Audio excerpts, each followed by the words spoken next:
Katulad ng physical na katawan, nag-grow tayo sa ating espiritu. Dapat lumalago sa espiritu. Naalala ko po yung isang mananampalataya na ayaw na niyang bumalik sa church. Ayaw na niyang mag-church. Nung tinanong siya, bakit ayaw mo nang pumunta sa church? Kasi yung church naman ay punong-puno ng mga hypocrite. Sabi mo sa tabi mo, hypocrite. Ang dami raw mga hipokrito sa loob ng church. Pero alam nyo, hindi nare-realize ng mga tao na ang church ay hindi lugar ng mga banal na tao. Kundi ang church ay lugar ng mga taong inaaming kailangan nila ng gamot. Ang church ay lugar ng mga taong willing magpagamot sa Panginoon. Amen ba? Kaya may mga dumarating sa church, they are wounded dahil sa mga nakaraan, sa mga masamang nangyari, mabibigat na salitang binitawan ng sinuman, rejection at kung ano-ano pa man. So napakarami, meron diyang broken talaga.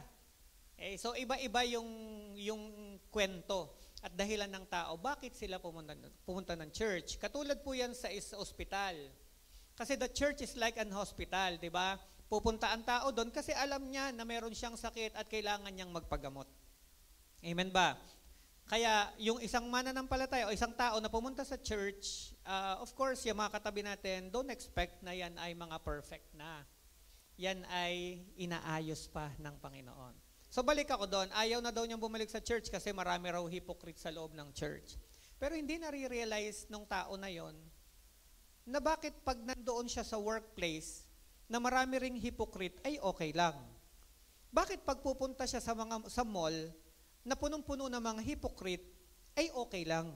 Bakit pag makikisama siya kung saan-saan at sa mga gatherings ng kung sino-sino mang tao, ay hindi niya naisip na punong-puno rin naman ng mga hypocrite. Actually, ang mundong ito ay punong-puno ng mga hipokrito. Amen po ba? Kaya nga tayo inaayos ng Panginoon. Amen? So this morning, itutuloy ko po yung aking message at pupunta tayo doon sa akin pong point number 2. At yon ay walang iba kundi ang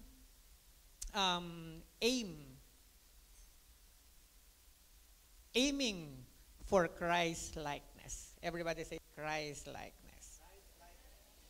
Okay, hanapin ko lang yung aking pangalawa ha. Nandun na tayo sa dulo eh. Okay. Everybody say, life is not about us anymore. We are not the center of this universe. Amen?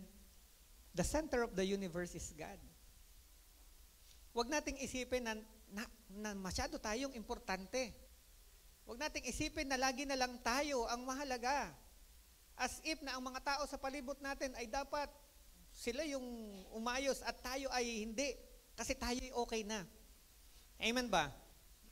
Maling isipin natin na, di ba, kung meron mang dapat mag-adjust lagi ay ang mga nasa labas, hindi tayo. Tayo na mga inaayos ng Panginoon, dapat ang unang mag-adjust. Kasi tayo na ang nakakakita ng totoong nangyayari. Tayo na ang nakakaalam ng katotohanan. So hindi natin pwedeng gawin na sila yung mag-a-adjust sa atin. Anong ibig kong sabihin? Alam niyo po, pag pinag-usapan ay spiritual maturity, dalawang bagay ang napakahalaga. Pakisabi sa katabi, discipline. So yan po ay konektado saan? Sa character. Amen? Sabi sa katabi mo, character. Sa Tagalog ay pag-uugali. Amen ba? Minsan nafe-feed yung ating mind ng Word of God, pero hindi sumasabay ang ating character. Naiiwan yung character natin. Amen? So mamaya, maintindihan pa natin at mas maunawaan pa natin ang tungkol dyan. Okay. So, wag nating sayangin yung privilege na ito.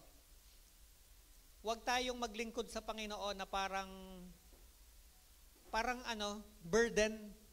Huwag tayong maglingkod sa Panginoon na parang ang bigat-bigat maglingkod sa Panginoon. Amen ba? Dapat po tayo ay Christ-centered. na mga mananampalataya. Pag ganon, we will enjoy this privilege of serving God. Hindi, dapat tayo ay Christian. Amen ba? Amen? Hindi dapat tayo Theistan. Amen? Kasi meron naglilingkod, puro na lang pagtitiis ang nangyayari. The problem is, akala nila nung naglingkod sila sa Panginoon, saka nangyari yun. Hindi nila naintindihan. Kaya ganon, hindi ka kasi sumasabay sa natututunan mo. Pag naiwan ka at hindi ka sumabay sa mga bagay na natututunan mo, ang paglilingkod mo ay magiging, mahirap. Pinahihirap ito dahil hindi sumasabay ang iyong character doon sa knowledge na na-acquire mo. Ay naglalaban yan at ine-expect na ng mga tao na dapat iyon ka na. Why? Kasi nakikita at naririnig nila sa iyo yung mga bagay na narinig mo at natutunan sa Bible, and yet your character is not like that. Nagtataka sila. Kaya doon lumalabas na yung mga tao, 'di ba, sa halip na maniwala ay nagkikibit-balikat. At lalong naninindigan na tama na sila sa religion nila. Kasalanan sa Panginoon yan. Kasi tayo pa ang nagiging dahilan upang paniwalaan ng tao ang maling kanilang kinagisnan. Sa halip na tayo na nasa liwanag ang magbukas ng kanilang isipan sa pamamagitan ng tama at matuwid na pamumuhay para sa Panginoon. Amen ba? Sabi mo sa katabi mo, makinig ka. Amen? Ano pong sinasabi ng Romans 8:29? Sapagkat sa mulat mulapay, alam na ng Diyos kung sino ang magiging Kanya. Mga kapatid, hindi aksidenteng nandito ka. Hindi aksidente na nandito ka. So sa kahit anumang dahilan, bakit ka nandito? Believe me, hindi yan aksidente. You are chosen by the Lord Himself. Doon pa lang, dapat may kakaiba ka nang makuha na mismong ang Diyos ang pumili sa iyo. Nandito ka kasi pinili ka ng Panginoon. Hindi ka pinili ng mga tao. Ginamit sila, pero ang totoo, si Lord yun. Amen ba? Bakit? Kasi sa mulat mulapay, alam na ng Diyos kung sino ang magiging Kanya. Kaya kung nandito ka, noon pa man, hindi ka pa sinisilang, alam na ng Diyos, Kanya ka. Palakpakan natin si Lord. Okay? At ang mga ito'y, sino? Yung alam ng Diyos na magiging Kanya. Okay? Ang mga ito'y pinili niya upang maging katulad ng Kanyang anak. Ang mga ito'y pinili niya. Very clear. Amen ba? Kapatid, sabi mo sa katabi mo, tapikin mo, pinili ka ni Lord.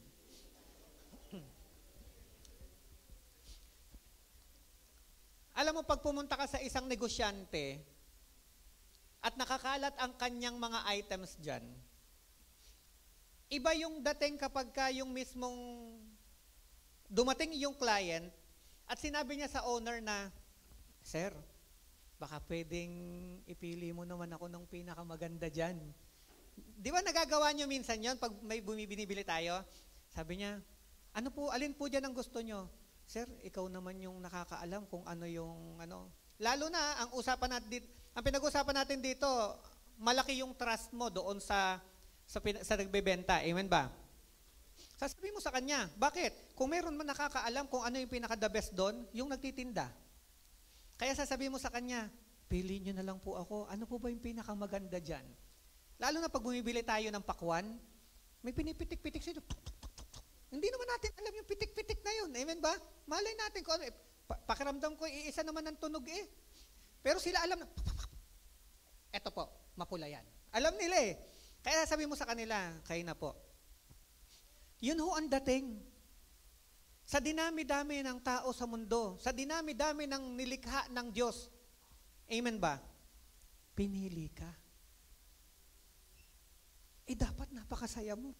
Pinili ka ni Lord eh. Amen?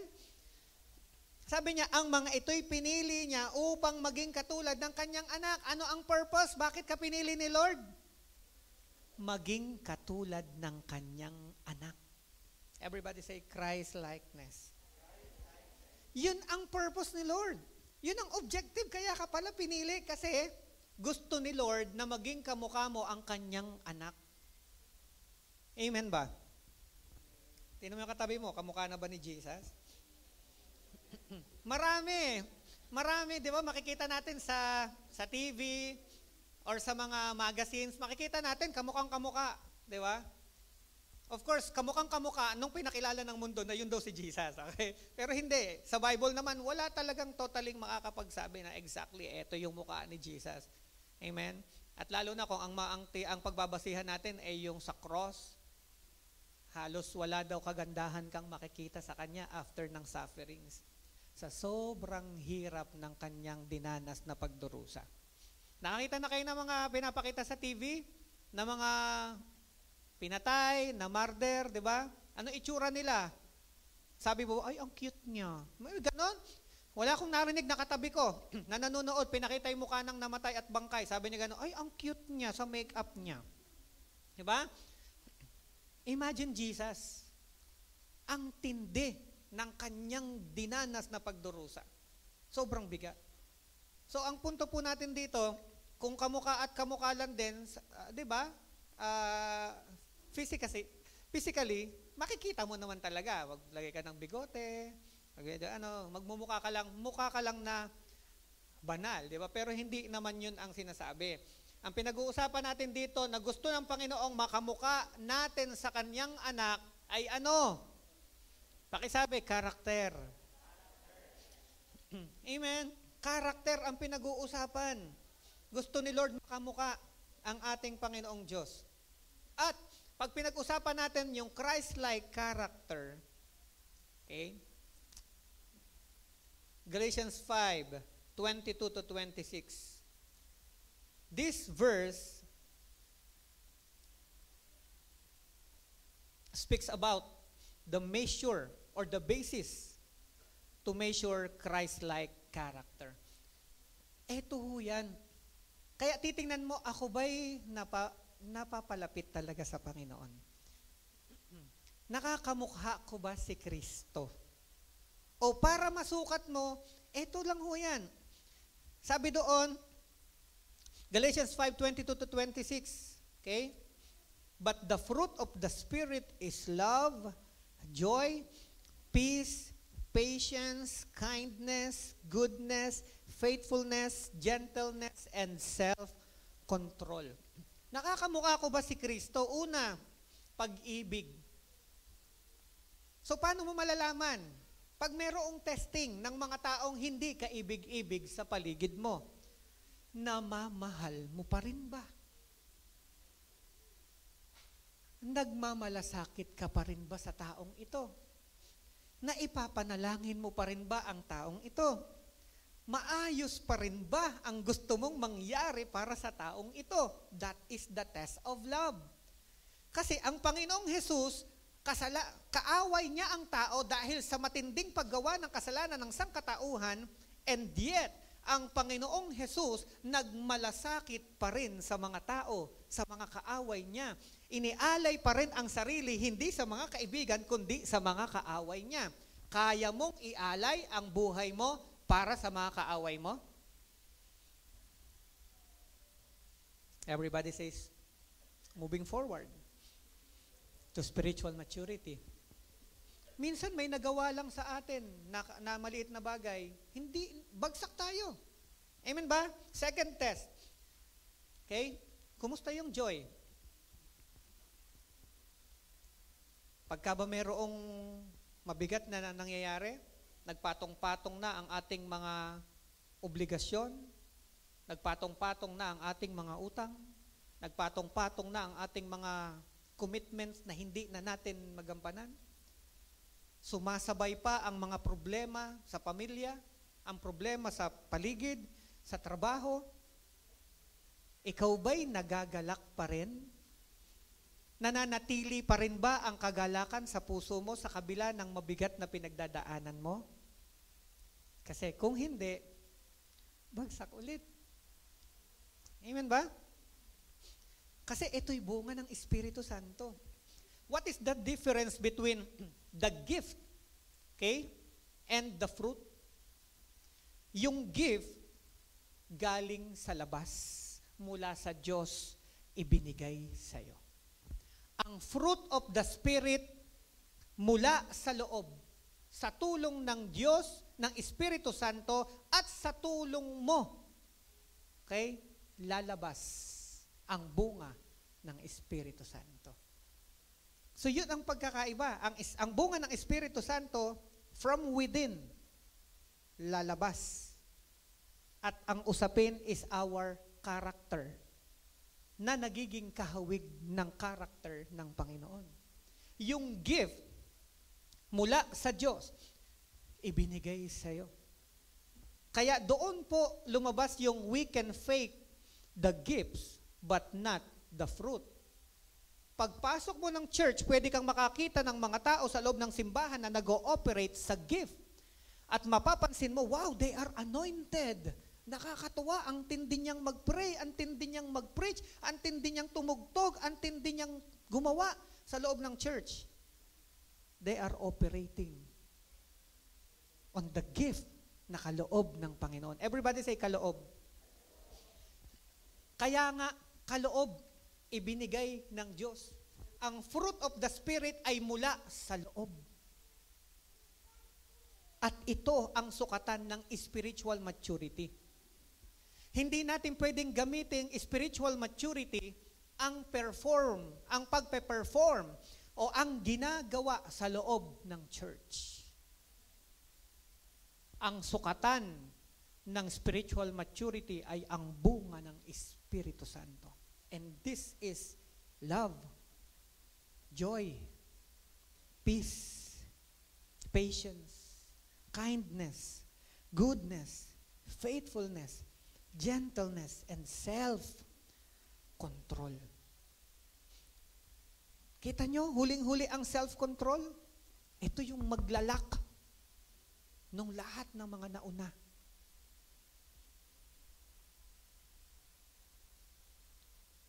Parang galit na kayo. Okay lang ba? Okay lang po? Okay lang? May natututunan po ba tayo? Amen. Panahon na para mag-grow tayo. Panahon na para lumago tayo. Lampasan na natin yung kaya tayo nag-church kasi may nagbibigay ng pamasahe. Lampasan na natin yung kaya tayo magpe-pray ay dahil may ganito, may ganito. No. Gawin natin ang mga bagay na ito because we already learn how to love God. Yun talaga ang matutunan nating ibigin ang Diyos. Babalik sa atin ito lahat. Amen ba? Kaya, wag na tayong maging immature. Na kaya ka nag-church is because may nakita ka sa loob ng church na taong magaling. Dapat ang nakita mo ang Diyos. Kaya ka nandito. Kung si Paul, ang dahilan kung bakit siya napunta sa church ay dahil lamang nakita niya yung mga milagro na ginagawa ni na Pedro, ni na Santiago, ni na Juan. Sigurado ko, babagsak din si Paul. Makalipas ang 3 taon, 4 na taon, babalik na siya sa dati niyang ginagawa. Bakit? Kasi ang tao ay hindi mo pwedeng maging basihan ng iyong pananampalataya sa Diyos. Hindi porket dumating ka sa church, yung taong dinatnan mo na on fire, doon mo isasalig ang iyong pananampalataya. Ang taong yan ay tao. At sa mga panahon na darating, hindi mo may iwasan na ang pagiging tao niya lalabas ng kusa. At ang tao ay may kahinaan. Kaya pag bumagsak siya at sa kanya ka nakatingin, babagsak ka rin. Kaya, mga kapatid, may mga life group leaders kayong nakikita dito. Huwag niyong ibase sa kanila ang inyong pananampalataya. Ibase mo sa Panginoong Diyos na totoong nagmahal sa'yo. Si Lord naman ang dahilan, kaya nandyan si life group leader eh. Kaya nandyan si pastor, kaya nandyan ang iyong mga kapatid? Dahil sa Panginoon. Kailangan lang talaga maglagay ng posisyon dahil kinakailangan lang ng kaayusan. Pero hindi po sila nakakalamang o masasabing lamang na lamang sa atin pagdating sa espiritualidad. Pero hindi rin naman natin pwedeng sabihin na kaya ayaw kong mag-serve sa ministry kaya ayaw kong mag-active sa church or ano. Kung yung nagpapagamit sa Panginoon ay alam nating, di ba, hindi ligtas, ay lalo na pong mas malayo-layo ka pa, kapatid. Amen? Why? Kasi sila ay nandyan because they committed much of their time. They make themselves available sa Panginoong Diyos. At of course, malaking bagay yan sa spiritual maturity. Being available. Kasi maraming tinatanggihan ang tao para maging available siya sa Panginoon. Hindi natin pwede sabihin, kasi siya walang ginagawa. No. Decision lang yan at priority. Kaya hindi natin pwede sabihin, mas mataas ang ginagawa ko sa kanya kasi ang kinikita ko dito, million. Ang kinikita naman niya dito, konti lang. No. Lahat tayo binigyan ng 24 hours ng ating Panginoon. At pag ang usapin ay ang Panginoong Diyos, pantay-pantay tayo. Hindi mo pwedeng ipagmalaki sa harap ng Diyos. Lord, ang tinanggihan niya, maliit, ang akin malaki. Ang pinag-uusapan, hindi yung tatanggihan mo. Ang pinag-uusapan ay para kanino mo tinanggihan yan. Ang Diyos ang pinag-uusapan. Amen ba? Kaya sabi ko nga po, panahon na para iparamdam natin sa Panginoon, ikaw talaga ang aking priority, Panginoon. Hindi kita ipagpapalit kay Pipito. Pipito na ba? Hindi kita ipagpapalit sa mga mayayaman kong bisita. Mag-church ka na lang Nakahanda na yung damit mo, biglang may dumating. Hindi ka na nag-church. Amen? As if mas importante siya sa Panginoon. Okay lang ba? Okay lang? Kaya pa?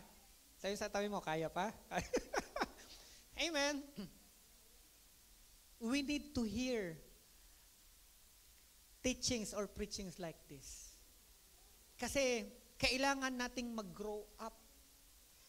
Hindi pwede na hanggang dun lang ang kaya natin.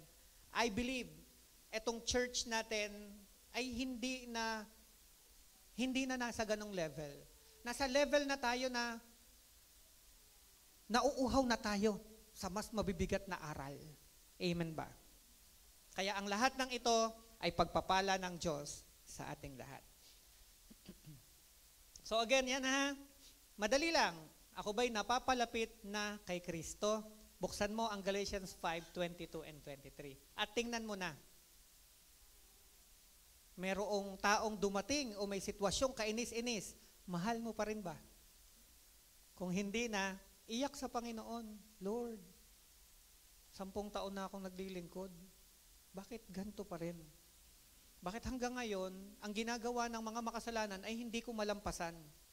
Kasi ang makasalanan, pag mahal siya, mahal niya rin. Pag kaaway niya, aawayin niya rin. Pero ang turo mo, hindi ganon. Pag may umaway sa akin, mamahalin ko at ipapanalangin ko, ba't di ko magawa? Questionin mo ang sarili mo sa harap ng Panginoon. Hindi ang binabantayan natin ay ang growth ng kapwa at mananampalataya.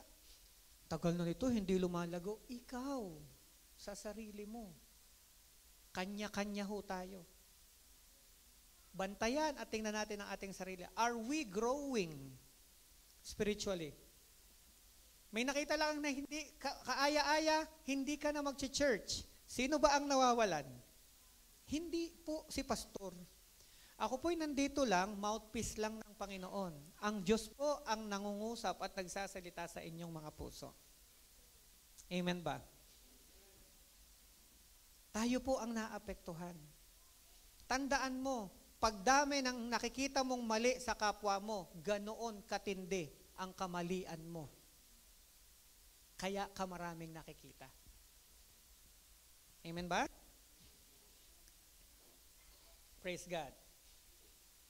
Kaya hindi lahat ng frontliners ay masasabi nating spiritually mature. Hindi porke nakikita niyong tumutugtog, kumakanta, di ba? nandiyan, tumatayo para mag-assist po sa atin, ay spiritually mature na. Ituturing nyo na katulad nyo rin sila na inaayos pa ni Lord. Amen? Praise God.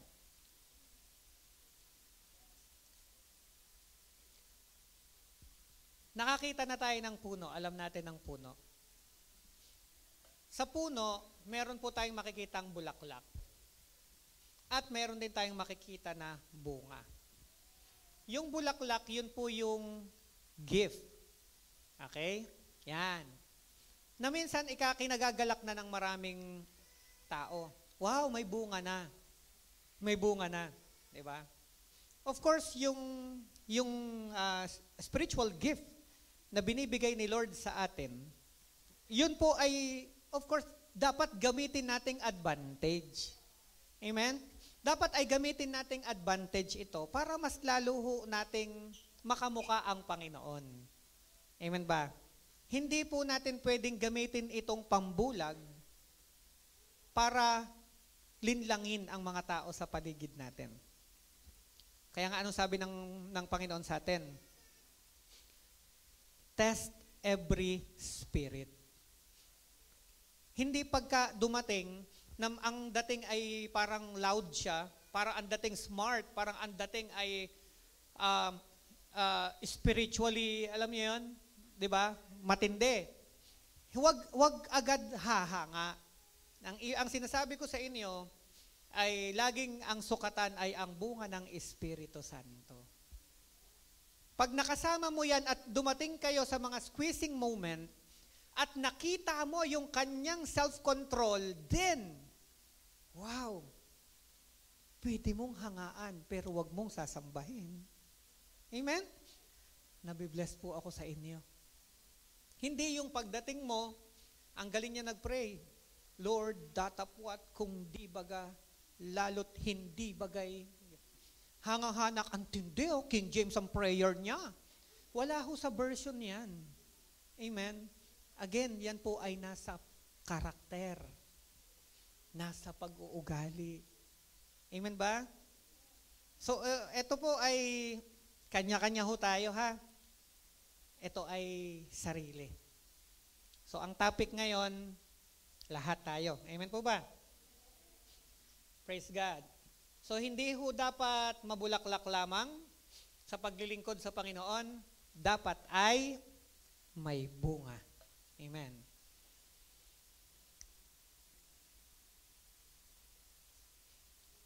Everybody say, moving forward to spiritual maturity. Yan. So, let us aim to know Christ more. So what is maturity? Spiritual maturity. Maturity is defined as being like Christ. Mahaba pa naman actually, pero gusto kong yun ay bigyang diin kasi doon ay meron na tayong mapupulot. Amen? Pag sinabing spiritual maturity ay pagiging katulad ni Kristo. Amen ba? Kaya pag tinignan mo, ganito ba si Jesus?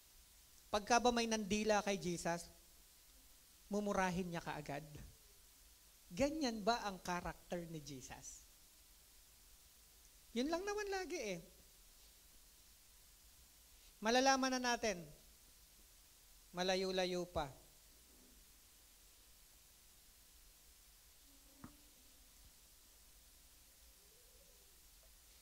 Ito po yung sinabi ni Apostol Pablo. 1 Corinthians 11:1. Imitate me, just as I also imitate Christ. Sinabi ito ng isang tao na proven ang kanyang paglilingkod. At dahil doon, dahil sa kanyang paglilingkod, masasabi niya, siya yung nagsabi na, di ba, ako ay tumakbo ng may ang tawag dito, masikap o masigasig akong tumakbo at natapos ko na ang labanan. Ang takbuhin. Ayan. Si Paul po ang nagsabi niyan. At siya rin po ang nagsabi niya na to live is to Christ and to die is gain. Siya din po yan. At na ngayong siyang nagsasabi sa atin na imitate me just as I imitate Christ. Of course, hindi siya nagsaset ng standard na siya yung gawing standard. Kasi tao pa rin yan. Okay? Pinapakita lang niya, at alam naman natin, ginamit siya ni Lord para isulat ang 13 books sa New Testament. So, kitang-kita natin na, di ba, siya ay, kumbaga, karapat-dapat na maging natin, inspirasyon bilang kapatid natin sa Panginoon sa paglilingkod. Pero, again, sinasabi ko po sa atin na hindi si Paul ang standard. Ang standard ay si Jesus Christ. Why? Kasi kung magkakaroon tayo ng standard, dapat yun ang sukdulan, yung pinakamatindi. At ang pinakamatindi lagi, si Jesus. Amen ba? Kasi, He lived a sinless life. Walang-wala na kasalanan na makikita sa Kanya. Amen ba? Kaya doon pa lang, dapat siya yung ating titingnan. Kaya kahit sino yung nakikita nyo rito, na mga kapatid natin na sa tingin ninyo ay parang nagbuboost ng inyong spirituality, praise God. Praise God. Pero ang paalala ko huwag masyadong sa Kanya titingin. Kasi pwede siyang manghina. Pwede siyang... At sa atin pong 13 paglilingkod sa Panginoon, marami na po ang ganun. Napakagagaling, very anointed, talaga namang pag nagpatong ng kamay, talaga namang pag nagpray, antindi. Hahanga ka sa Kanya kung ikay bagong mananampalataya. Pero, ang nakakalungkot, itong matitinding hinahangaan natin ay nawala sa paglilingkod sa Panginoon. Anong dahilan? Mabulaklak pero hindi sila mabunga. Ano ibig sabihin? Nag-ooperate sila sa kaloob ng Diyos sa kanila, pero hindi naman nakita ang bunga ng Espiritu sa kanila. Kaya ginagamit ng marami upang linlangin ang mga tao itong gift na ito. Itong kaloob na ito. Pero ang sukatan, muli mga kapatid, tinuturo ko po sa inyo, pagka diningnan mo ang isang tao, ang tingnan mo'y ang bunga ng Espiritu Santo. At hindi mo yan malalaman sa unang pagtatagpo ninyo. Pangalawang pagtatagpo, at every Sunday na pagkikita lamang. Yan ay nadidiskubre pagkasama mo na siya ng matagal. Kaya pag tumatagal sa paglilingkod, of course, may nadidiscover ka sa mga kapatid mo dahil lumalalim ang inyong relationship. At dahil lumalalim ang relationship, binubuksan niya ang kanyang buhay sa iyo. Dapat naman ay maging mabuting katiwala tayo upang protektahan siya sa mga bagay na nalalaman natin. Kasi yun ay pagtitiwalang kusang ibinigay. Hindi po binuksan ang kanyang sarili upang sirain at ikalat siya sa ibang tao. Ang nalaman mo, dahil pinahintulutan niyang malaman mo, ay para sa iyo lang. At sarado na ang pintuan sa iyo. Amen ba? Ba't ko ito sinasabi? Para maprotektahan ang ating pamilya. Kasi iikot natin ang ating mga mata, nasisira ang mga organization, nasisira ang mga samahan dahil nga sa ganoong pangyayari. Kaya yung iba, ayaw nang makipag-attach ng husto kasi mayroong trust issue na. Kanino ka pa magtitiwala kung sa church lalo kang nasira? Amen ba? Kaya dapat ang church ay shelter ng mga taong, may mga tao kasing yun ang gamot. Yung bang maging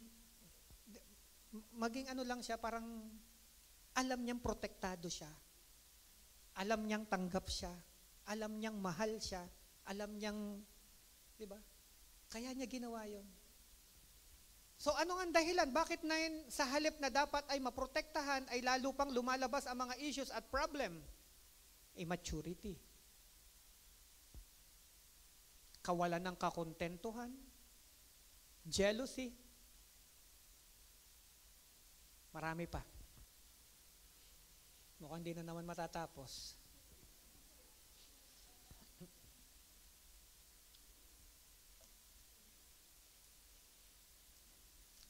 Amen ba?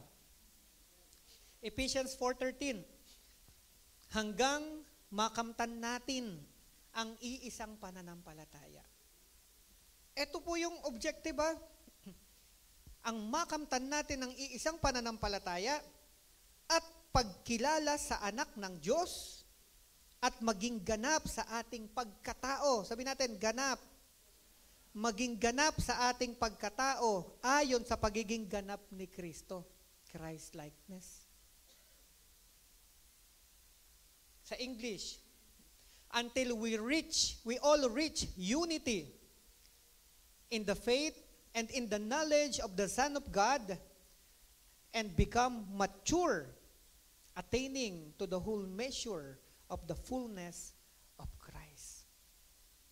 Dito ho tayo titingin, mga kapatid. Ito yung dapat binabantayan at tinitingnan natin.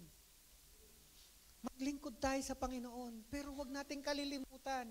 Ito talaga ang dapat nating target. Amen? Hindi ang target natin, di ba? Maging mahusay ka na kung anuan. Lahat ng yun ay palamuti lamang sa ating paglilingkod. Kahit anong isabit nating borloloy ay palamuti lamang. Pero ang tunay na kulay natin ay makikita sa loob. Ang ating karakter. Amen po ba? Dapat lumalalim tayo sa paglilingkod sa Panginoon. Habang tumatagal, mas nag-iisip, paano pa, Panginoon? Ako magiging karapat dapat sa iyo. Ano po ba yung pwede kong mai-contribute o maidagdag dito? Yan yung lumalalim na sa paglilingkod sa Panginoon. Hindi ka na kontento. Diba? Every Sunday nandun na ako, nag-church na ako, maaga ako sa church, at okay na. Ano pa? Amen? Meron pa. Marami pa. At sumunod, nag-i-invite na ako ng mga friends ko, na mga taong gusto ko ring makakilala sa Panginoon. Gusto ko ring maayos at magkaroon ng, alam mo yun, maka-experience ng aking nararanasan sa paglilingkod ko sa Panginoon. Kaya kung seryoso lang tayo sa ating paglilingkod sa Panginoon, makikita natin, ang layo ko pa. Amen? Kasi dapat po, paganyan po tayo sa paglilingkod eh. Hindi po dapat mula dito, paganyan. Nung nakilala mong Panginoon, wow, wow, wow, woo, excited.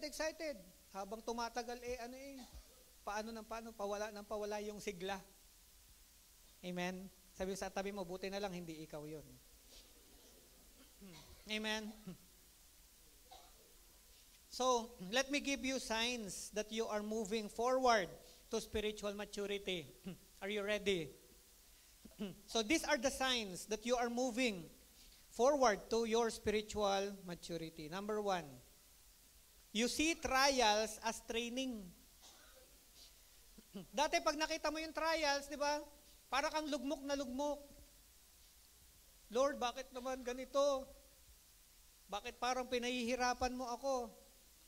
Church, trials are not meant to hurt you, but to lift up your faith in Him. Amen ba? And to develop you. Ito yan eh. Di ba? Wala hong growth na painless. Lahat ng growth ay meron pong kirot, meron pong titiisin, at merong kailangang kasi lumalago eh. Lumalaki. Amen ba? Nakita nyo pagka yung isang tao ay, si Pacquiao na halimbawa, may laban siya, yung kanyang preparation para maging ready sa kanyang magiging laban, hindi po simple yon. Okay? Gigising siya ng maaga. Tatakbo siya ng ganitong kilometro every day. At pupunta siya doon sa mismong ring at shadow boxing siya ng halimbawa 30 minutes or ganyan. At bukod doon ay pupukpukin pa siya ng baston sa kanyang tiyan para patigasin ang kanyang stamina. Sabi sa tabi mo, walang painless na growth. Kung gusto mong lumago, kinakailangan mong i-endure yung pain na yan. Amen ba? Hindi pa pwedeng, walang shortcut pagdating sa growth. Walang shortcut. Walang estudyante na mula sa pagiging grade 1 ay tumalon kaagad sa pagiging kolehiyo. Wala. Pwedeng siya'y lumaki, ang kanyang edad, ang kanyang katawan, pero kung hindi siya dadaan sa proseso ng tamang pag-aaral, hindi niya ito maaabot. Ganun din po sa atin bilang mga mananampalataya sa paglilingkod natin sa ating Panginoon. Hindi ho tayo lalago kung hindi ho natin dadaanan ang mga stages na ito. At hindi ho tayo magiging willing na matuto sa mga bagay na ito. Amen po ba? Again, spiritual maturity is seeing trials as training. Amen. Romans 5:3-5 reminds us to rejoice in our sufferings, knowing that suffering produces what? Endurance. And endurance produces character. And character produces hope. And hope does not put us to shame because God's love has been poured into our hearts through the Holy Spirit who has given to us. Nakita ninyo kung ano yung nililikha o napuproduce nitong suffering? Di ba sa mga problema at sa mga mabibigat na pagsubok, tayo napatitibay? Hindi ba tumatag ka dahil may dinaanan ka na naging training upang tumatag ka? At habang ikay tumatatag, hindi ba doon sumusunod na nade-develop naman yung iyong karakter? Nakita nyo? Kailangang matatag ka para maayos ang ugali mo. Kasi kung hindi ka matatag, ang mga duwag ay hindi po nag-grow, nagmamature. Ang mga duwag po ay nananatili na lang kung saan sila komportable. Pero ang mga gusto pa ng growth at gusto nilang i-develop ng Panginoon, lumalabas sa kanilang comfort zone, dinadaanan at nilalampasan ang mga bagay na dapat malampasan. Amen ba? Kahit kaiyak-iyak na, kahit kasuko-suko na, hindi pa rin siya susuko. Amen ba? Pag may pinagdadaanan, hindi yan dapat maging dahilan para hindi ka lalo mag-church. Sinong tutulong sa'yo para masolusyonan yan? Pastor, hindi naman ako bibigyan ni Lord ng pera para mabayaran ko yung utang ko. Teka muna, hindi naman niya kinukuha yung buong 24 hours mo at yung buong isang linggo, isang buwan, isang taon at ang buong buhay mo. Hindi ka naman sinabihan ni Lord na umupo ka lang sa church habang buhay. Hindi naman. Diba last week pinag-usapan natin, sa 70 years na lifespan natin sa mundong ito, wala pang 7 araw tayo na nakapagbibigay ng totoo sa ating Panginoon ng ating oras. 2 hours in a week. Ilan sa isang buwan, sa isang taon? Sobrang kaunti. Tapos yung ilang minuto, ikinakain pa ng toasted siopaw. Nandiyan na naman. Baka magalit na sa akin yung toasted siopaw. Amen ba? Amen? Ano pa? Diba? Suffering produces endurance, endurance produces character, and character produces hope. Saka ka palang magkakaroon ng totoo na pag-asa matapos na ikay mapatibay, maayos ang iyong ugali, saka pa lang ang pag-asa. Yung iba, di ba, shortcut. Mukhang may pag-asa. Yes, kay Lord, kay Lord, kay Lord, kay Lord, kay Lord. Di ba? Pero pag dumating man, nalalaman mo, hungkag at walang laman at walang bakal ang pundasyon ng kanyang pag-asa. Bakit? Kasi hindi nagpaayos, hindi umaan sa proseso. Tuwing may magiging conflict sa church, tatakbo. Pag may nakita na problema sa kapatiran, lalayo. Pag merong hindi magandang nangyari, iiwas. Paano ka lalago? Sa ayaw at sa gusto mo, lahat ng na-encounter mo ay ma-encounter mo sa mundong ito dahil ikaw ay tao. At yung na-encounter mo ang nakikita ng Diyos na paraan para ikay lumago. Ikaw mismo, tandaan nyo, may kanya-kanya tayong hinaharap. Ang Diyos ang nagpapasya. Pinahintulutan niya sapagkat alam niyang yan ang magpapalago sa'yo. Hindi mo pwedeng itulad sa katabi mo yan. Sa'yo yan. Kaya pag tinakbuhan mo yan, akala mo nakatakas ka. Ay salamat.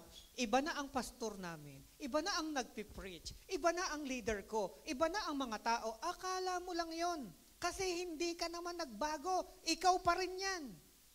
Kaya kapag tumakas ka sa lugar kung saan inaayos ka ng Panginoon, dadating ka sa pagkakataon, magugulat ka, ayan na naman. Same problem, same issue. Hindi kasi yung mga tao ang problem, ikaw.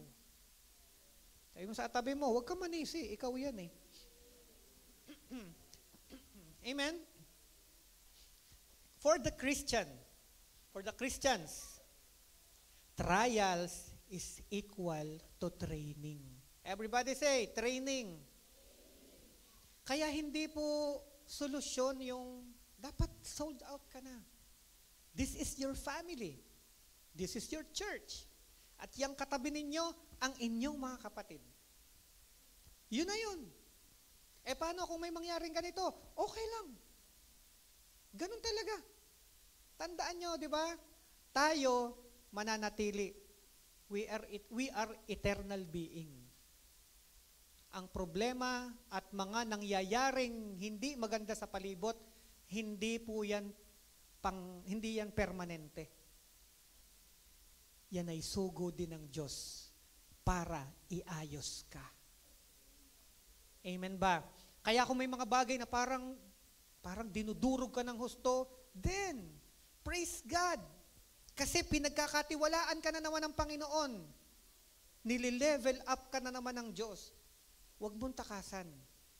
Sayang yung blessings na matatanggap mo. Tandaan niyo po ang isang empleyado, pag ipinromote, position lang ba ang nakuha niya? No.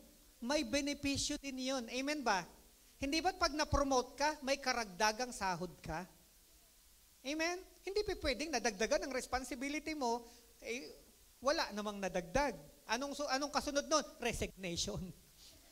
Ano ka? Hello? Dinadagdagan mo trabaho ko, tapos walang dagdag yung sweldo ko. Diba? So lahat ng dagdag na responsibilidad ay meron ding kaakibat na dagdag na pakinabang. Ganyan din sa paglilingkod. Pag ikaw ay nile-level up ni Lord, pinapalago ka ni Lord, meron na namang karagdagang pagpapalang ibibigay sa iyo si Lord. Amen ba? Taas ang kamay ng gusto na niyang mag-grow. Amen. Praise God. Pero of course, iba yan ito yung kaninang sinabi ko. Sa mga nagsusulat. Ito yung next. Pero gusto ko malaman natin, iba yung trials, iba yung consequence, ha? Yung consequence ay resulta o bunga ng iyong maling ginawa, maling desisyon. Kaya huwag mo sasabihin na, sinusubok ako ni Lord, magpapakatatag ako, kasalanan mo. Huwag mong, iba yung trials, iba yung consequence. Nandiyan na yan, harapin mo. Ang problema, consequence yung nangyayari, siya pa yung malakas ang loob na sabihin, ayoko na. Ikaw ang may gawa, ikaw pa ang aayaw. Mabuti kung trials kagaya ng kay Job, sa kabila ng iyong paglilingkod, sa kabila ng iyong ginagawang pagtatapat sa Panginoon, ikaw ay nagkaroon ng ganitong yan ang trials. Amen? Hindi sa kabila ng iyong kabulastugan. Ikaw ngayon ay nagkakaganyan.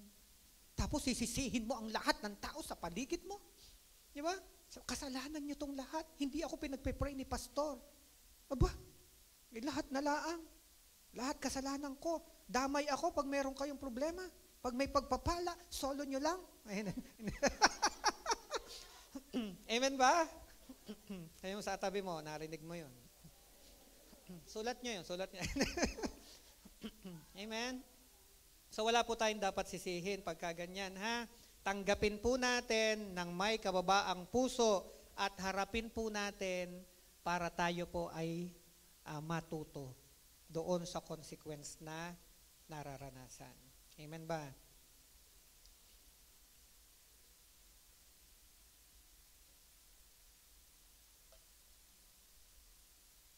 Nilalampasan ko.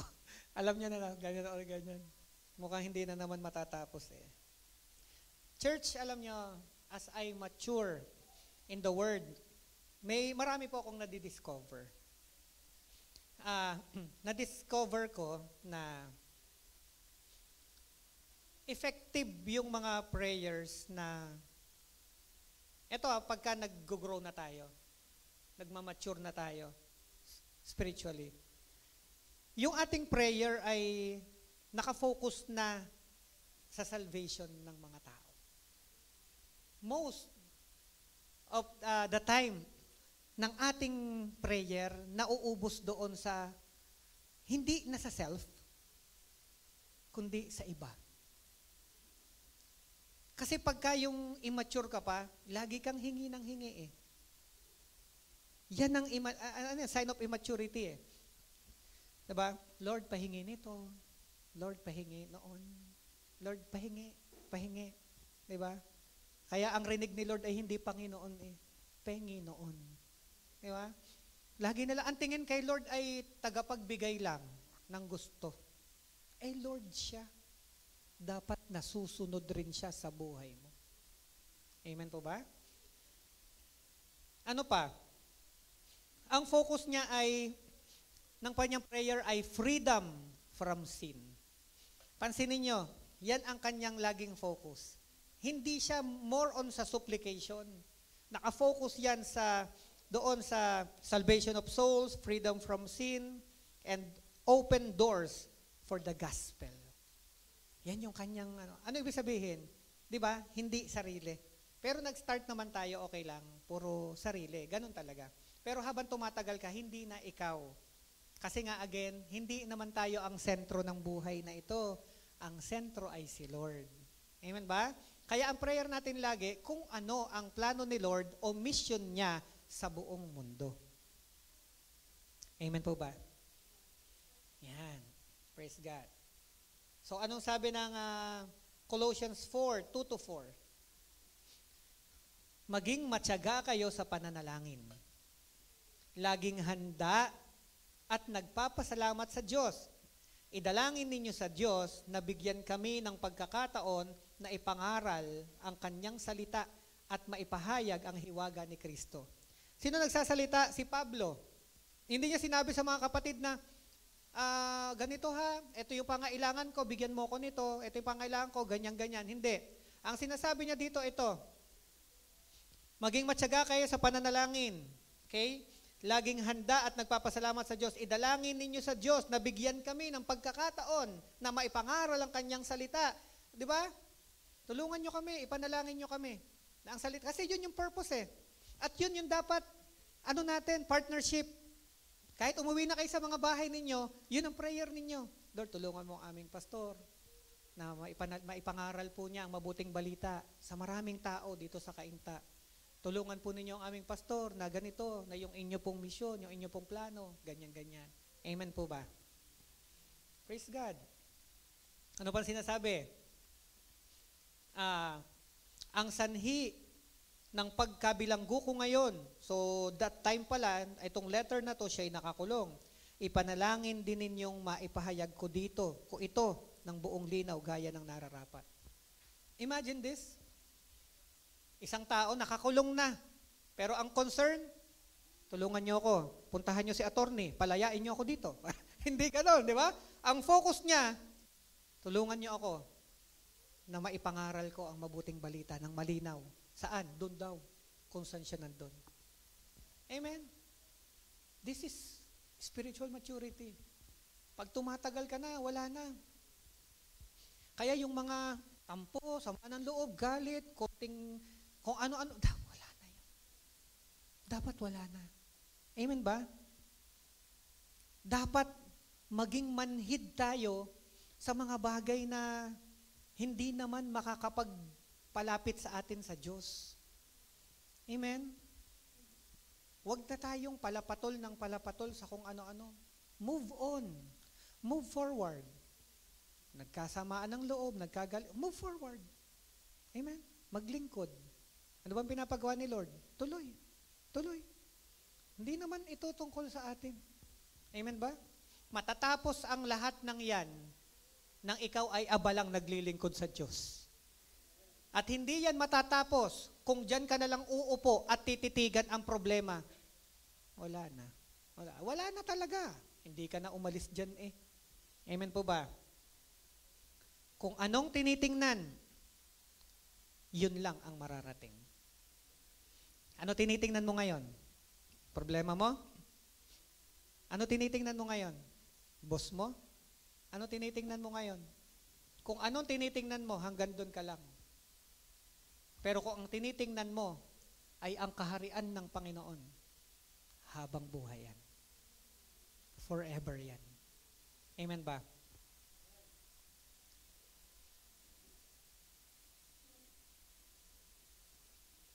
Number 3. Ano nga binigay? Number 2 na ba yun? Binigay ko? Number 2, ito hindi ko yata nabigay. You pray with a wide perspective. Yan.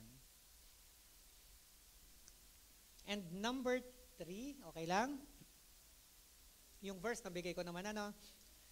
Number 3, you respond to rebuke with receptivity. Yan. So when people play offense, ano ang ating response? Okay? Ang tendency is, we will play defense. Pag nasaktan ka, didepensa ka. Amen ba? Yun yung yun yung naturalesa ng tao. Pero hindi dapat ganon. Hindi yun ang tinuturo sa atin. Hindi pa pwede yung sinasabi ng Kawikaan na Kawikaan 9 verse 8 na pag sinaway ka, babalikan mo.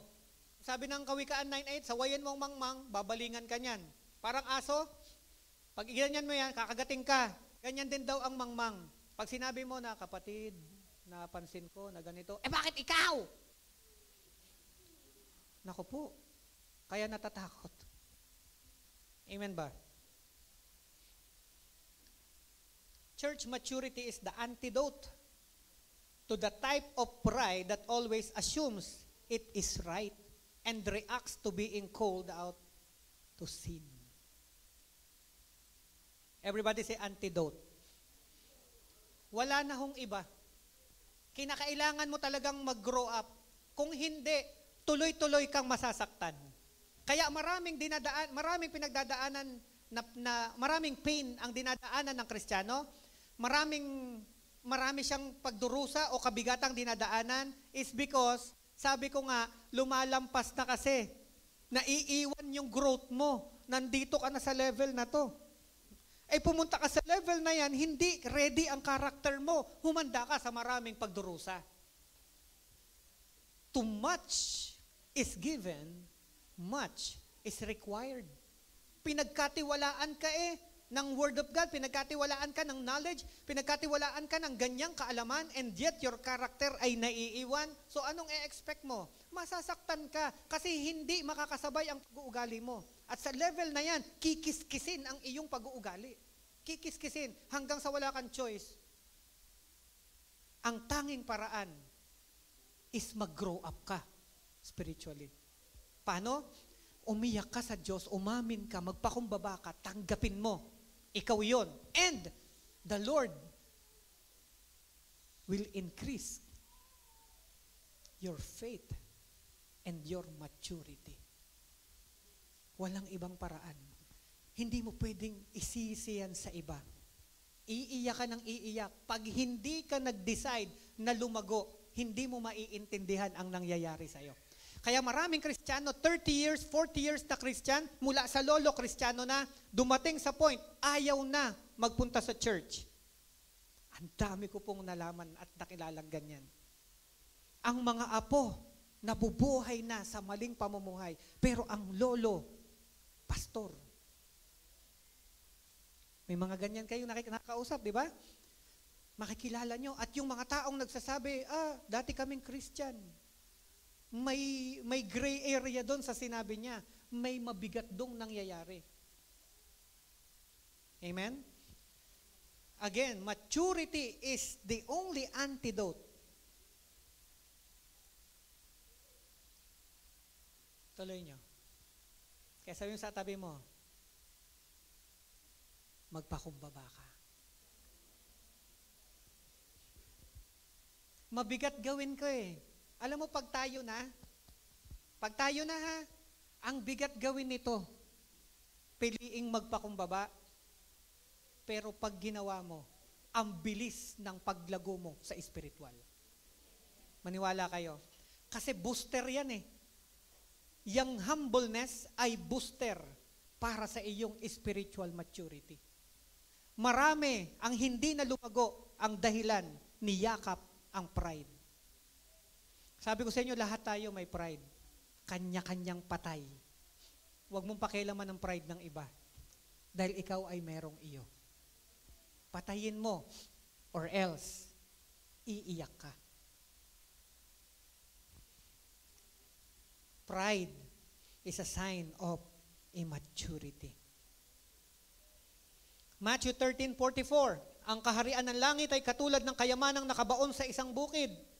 Nahukay ito ng isang tao, ngunit agad itong tinabunan. Tuwang-tuwa siyang umalis at ibinenta ang lahat ng kanyang ari-arian at binili. Ano daw? Kaharian ng langit. Inihalin tulad saan? Sa bukid. At may nahukay daw sa bukid na yan na kayamanan.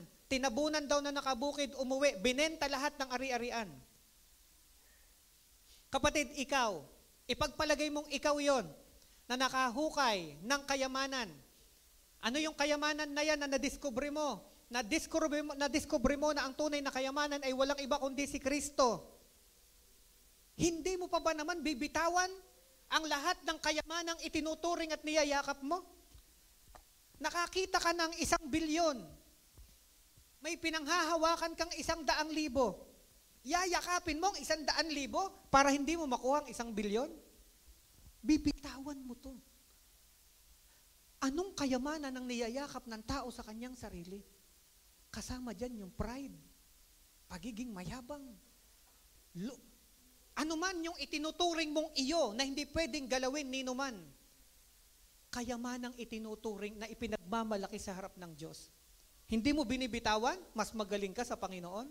Bitawan mo. Para ano? Matanggap mo ang tunay na kayamanan, si Kristo.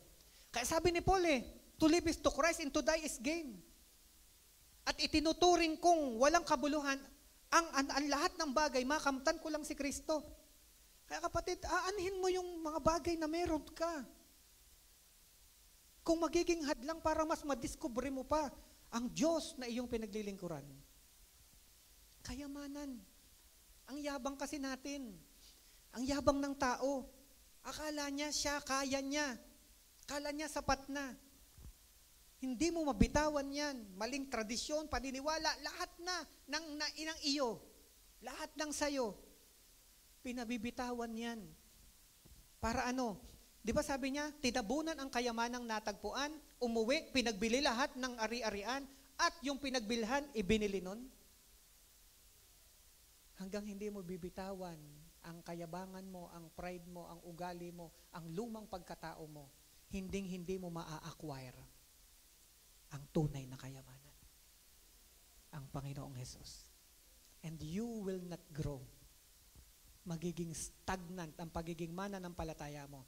Ang dumadami lang sa'yo ay alam na salita ng Diyos, pero ang ugali mo at ang iyong pagiging Kristiyano, walang liwanag ni katitikman.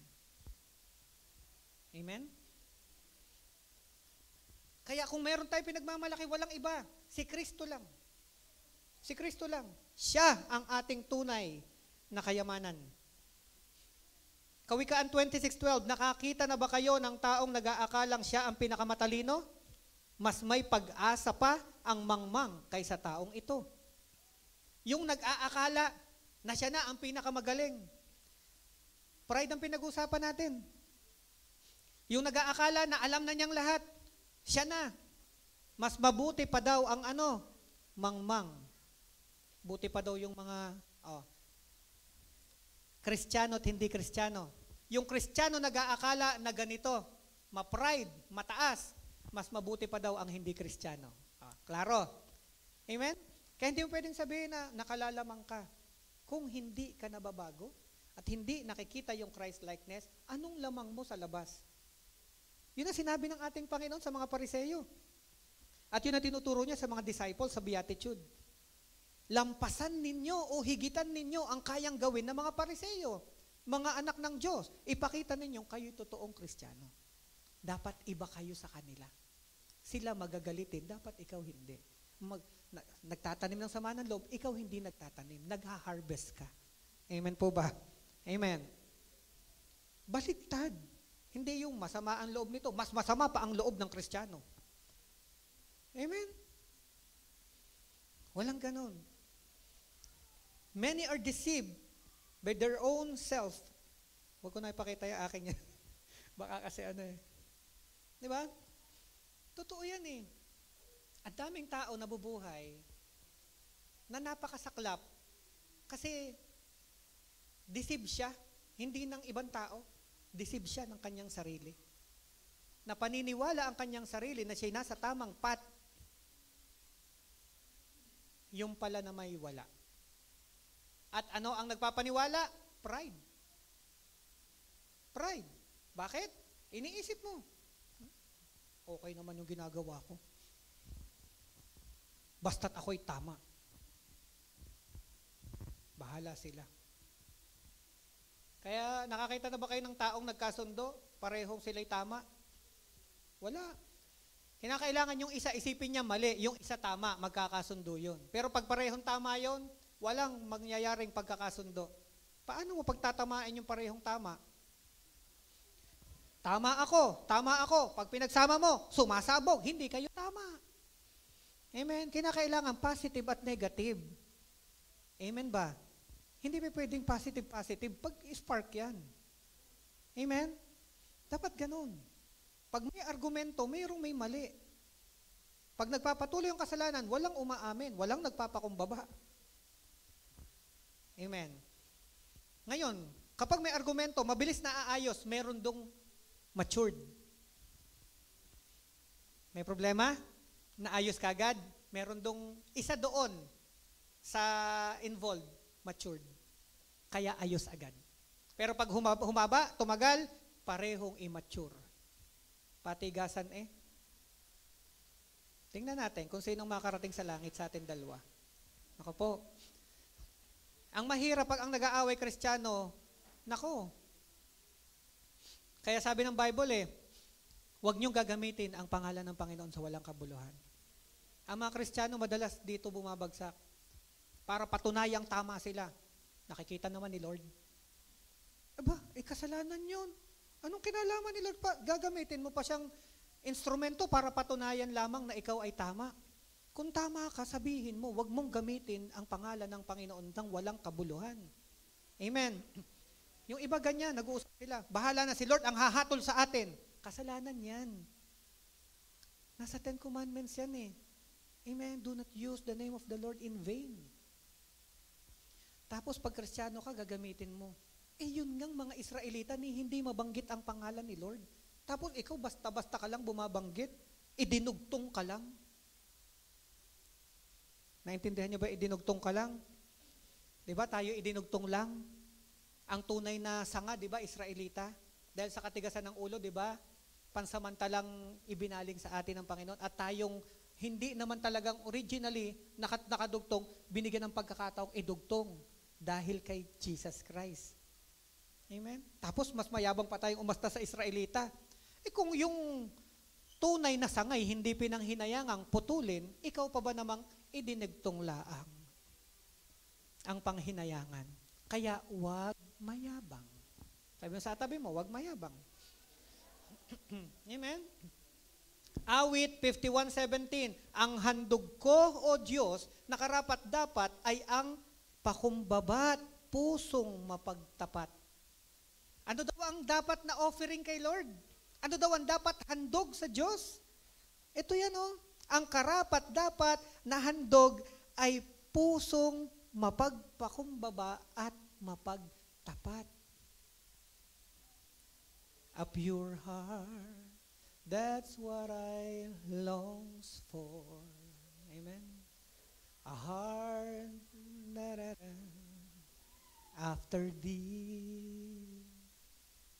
A pure heart, that's what I long for. A heart that follows thee. Da-da-da. A heart that hides your word sa puso, so that sin will not come in. A heart that's undivided. Yeah. Aralin niyo yung mga lumang kanta, ang gaganda ng mga lumang worship song. Amen ba? Ang gaganda po. Amen? Pusong dalisay ang aking nais, nalikhain, O Diyos, para sa akin. Pusong dalisay ang aking nais, nalikhain, O Diyos, para sa akin. Everybody close your eyes. Isang pusong tapat na sa'yo'y nagmamahal. Isang pusong sa'yo'y walang alinlangan. Isang pusong na ika'y parangalan. Handog ko'y pagpupuri sa'yo lamang, Jesus. Tumayo po tayong lahat. Sabihin natin, pusong dalisay ang nais, nalikhain, O Diyos, para sa akin. Pusong dalisay, pusong dalisay ang aking nais, nalikhain, O Diyos, para sa akin. Isang pusong tapat na sa'yo'y nagmamahal. Isang pusong sa'yo'y walang alinlangan. Isang pusong itinitibok na ika'y parangalan. Handog ko'y pagpupuri sa'yo lamang, Jesus. Buong puso nating sabihin, isang pusong tapat na sa'yo'y nagmamahal. Isang pusong sa'yo'y walang alinlangan. Isang pusong itinitibok na ika'y parangalan. Handog ko'y pagpupuri sa'yo lamang, Jesus. Buong puso sabihin natin, isang pusong tapat na sa'yo'y nagmamahal. Isang pusong sa'yo sa'yo'y walang alinlangan. Isang pusong itinitibok na ika'y parangalan. Handog ko'y pagpupuri sa'yo lamang. Come on! Buong puso nating sabihin sa Panginoon. Isang pusong tapat na sa'yo'y nagmamahal. Isang pusong sa'yo'y walang alinlangan. Isang pusong itinitibok na ika'y parangalan. Handog ko'y pagpupuri sa'yo lamang, Jesus. Kapatid, buong puso mong sabihin sa ating Panginoon, pusong dalisay ang aking nais. Come on, buong puso. Kain, O Diyos, para sa akin. Pusong dalisay, pusong dalisay ang aking nais.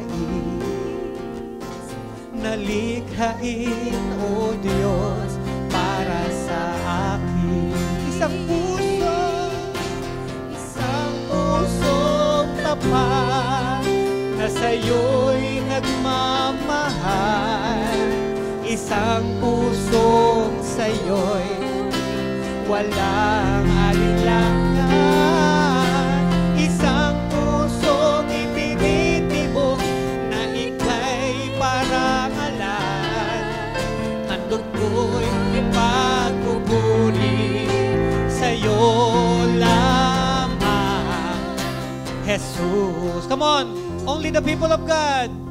Isang pusong tapat na sa'yo'y nagmamahal. Isang pusong sa'yo'y walang alinlangan. Isang pusong itinitibok na ika'y parangalan. Handog ko'y pagpupuri sa'yo lamang, Jesus. Sa mahinang tinig. Isang pusong tapat na sa'yo'y nagmamahal. Isang pusong sa'yo'y walang alinlangan. Isang pusong itinitibok na ika'y parangalan. Handog ko'y pagpupuri sa'yo lamang, Jesus.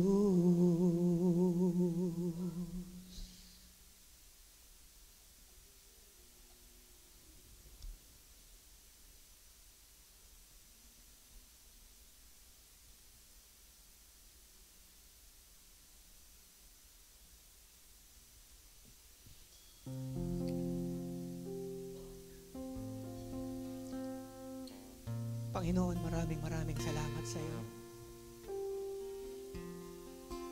Kaming lahat, ang aming buhay, ang aming sarili ay lantad, hayag sa iyo, Panginoon. Wala ho kaming maitatago sa inyo. Wala sa aming isip, sa aming puso. Lahat ay alam po ninyo. Lahat ay naiintindihan at nakikita mo, Panginoon. Siyasatin mo kami, Panginoon. Sinusuko namin sa iyo ang aming sarili, ang aming buhay. Sinusurrender namin sa inyo ang lahat, Panginoon. Ang aming lumang pagkatao, ang aming kayabangan, ang aming pagmamataas, ang mga kayamanan na amin pong itinuturing na amin at ayaw namin bitawan. Patawarin mo po kami, Panginoon, sa pagiging magagalitin. Patawarin mo kami sa pagtatanim ng sama ng loob. Patawarin mo kami, Panginoon, sa pag-isip ng masama sa kapwa. Patawarin niyo po kami, Panginoon, sa katamaran. Patawarin niyo po kami, Panginoon, sa pag-iisip namin ng masama sa lahat, Panginoon. Patawarin po ninyo kami, Panginoon. Nalalaman mo ang lahat sa puso ng bawat isa at lahat ng black spot sa puso ng inyong mga anak ngayon na inyong nakikita sa pangalan ng Panginoong Hesus, ang spiritual eraser mo, Panginoon, ang akin pong pinapadaloy sa bawat isang naririto. Tanggapin ninyo ang pagbubura ng Panginoon sa mga kasalanang iyan sa pangalan ni Kristo Jesus.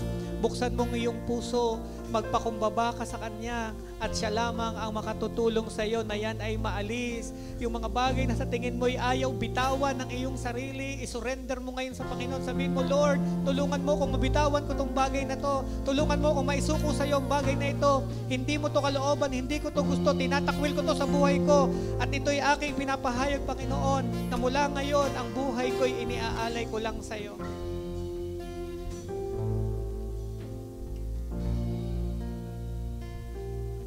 Nakikita ko ngayon ang isang napakalawak na lupain, isang lupang mataba.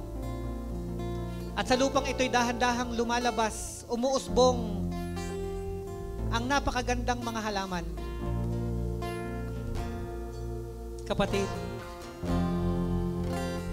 maglingkod ka na walang itinataas kundi si Kristo. Maglingkod ka na walang binibitbit o daladalang anuman para sa iyong sarili. Maglingkod ka ng mababa. Maglingkod ka na ang tinitingnan mo lang ay ang biyaya. Maglingkod ka na ang Diyos lamang ang iyong aasahan. At makakarating ka sa finish line, kapatid. Makakatapos ka ng takbuhing ito. Makakapagtagumpay ka, kapatid. Hindi ka talunan. Hindi ka pwedeng manatiling ganyan. You have to decide now, hindi bukas, ngayon. Sabihin mo sa sarili mo, ayokong manatiling ganito lang. Ayokong maglingkod at ubusin ang aking 10 taon, 20 taon, 50 taon ng paglilingkod ko sa Panginoon na ganito lang. I will serve my God na napakatindi. Come on. Talk to God. Just be honest. Nandyan siya, nakikinig siya. At gusto kong maramdaman mo, niyayakap ka ngayon ng ating Panginoong Diyos.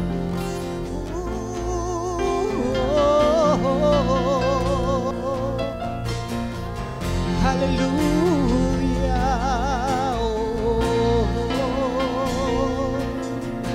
Dakila ka, purihin ka, sambahin ang ngalan mo. Luwalhati sa'yo, Panginoon, dakilang Diyos. Wala nang iba, wala nang papantan. Ikaw ay Diyos ng mga Diyos, Hari ng mga hari, Panginoon ng mga Panginoon. Dakila ka magpakailanman, purihin ka, O Diyos. Hallelujah. Come on. Hallelujah. Hallelujah. Oh, salamat sa iyo. Salamat sa iyo, Jesus. Purihin ka. Ang pangalan mo'y itataas. Magpakailan pa man. Walang ibang Diyos. Wala nang ibang Diyos. Ikaw ang Hari, Ikaw ang Panginoon, Ikaw ang Diyos na aking paglilingkuran. Ang buhay ay alay, purihin ka, Yahweh. Go, Yahweh. Come on, everybody say,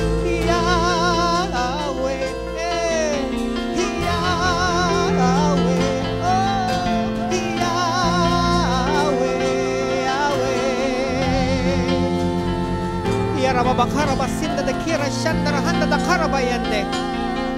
Yutokuro sundoro bokara bakara bashakara handa da kira shandara bakara bayande. Otok mudos toku yutanda Rabasaka na haya na saka na bakira sanda. Sorokondo no kuya na shanda na bakana bayende. Si bella kidi otuko sida. Ana bakana bakaya na shanda. Oyo toko no no soko bakana basanda ni kiya na shanda na bonde. Yoro toko yo kanda bala takaya na takana na saka na bakana. Hale, hale, hale, hallelujah.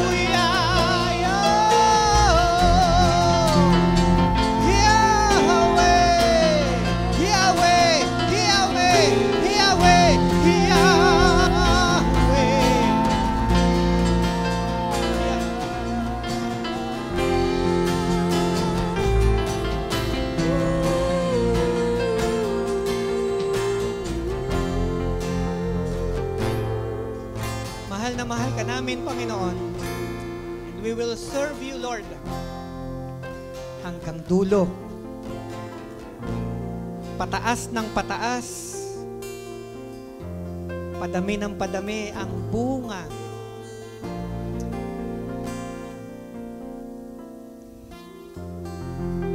Receive, Father, all praises, glory, honor, in Jesus' mighty name. And everybody say, Amen. And they